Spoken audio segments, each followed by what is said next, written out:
What up, YouTube? It's me, Mr. Hoffman, and I'm coming at you with some pillow talk.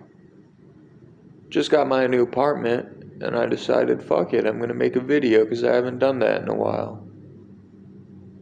Today I'm gonna be talking about the few times I've smoked DMT. Time number one. So I bought some shit from my friend named So I bought some DMT from my friend. So I bought some DMT from my friend, and this DMT didn't look like the other DMT I got. It was, I can't say it wasn't made right, but maybe it was made differently, because the result was a yellowish, goldish, bronze looking tar. And I know it was DMT because I smoked it.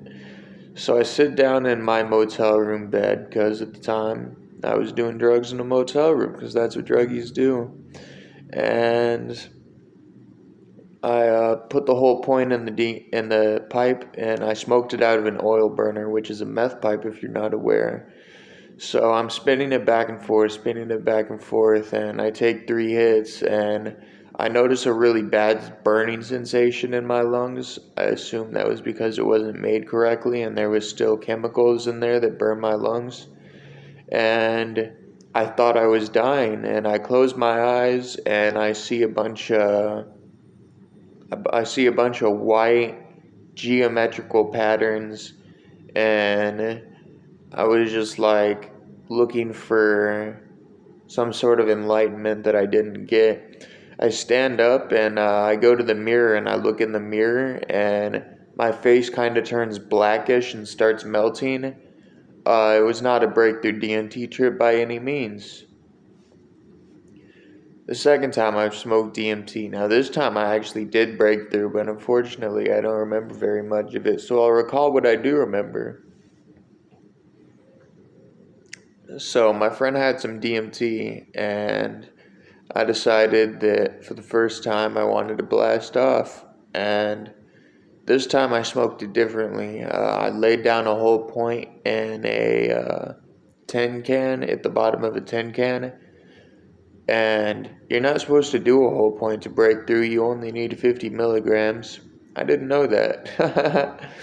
And I heat up my nectar collector, which is it's like a dab rig, but it looks like a straw, and you heat up the end and you suck it through like a tube. And I hit the whole point in one hit, and I held it in, and I'm holding it in, and I start hearing this ringing in my ears, and I'm like, oh, it's working. I look at my friend, and I do this,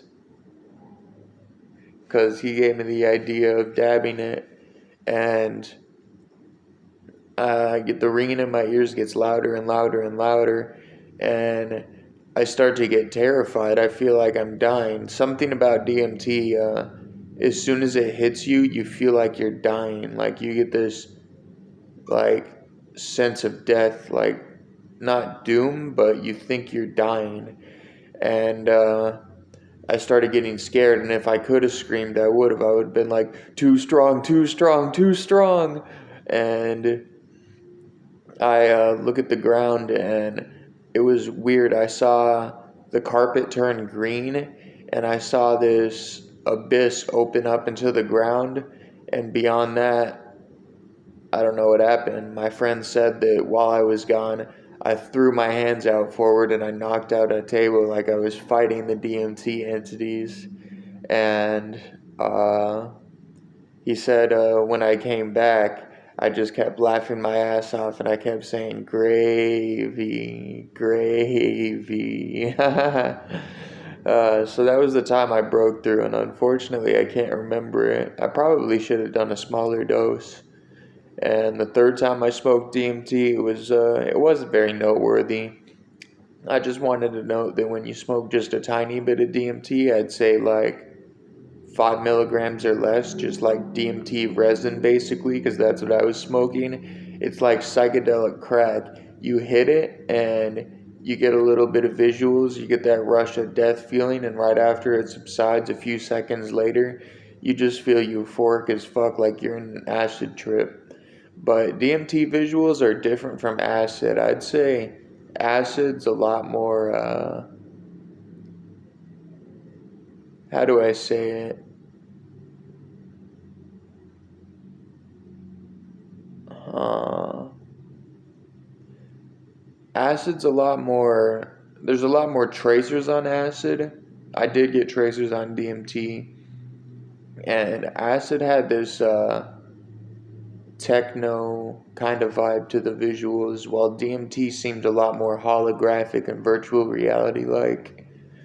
And those are the 3 times I've smoked DMT. Third time's a charm, right?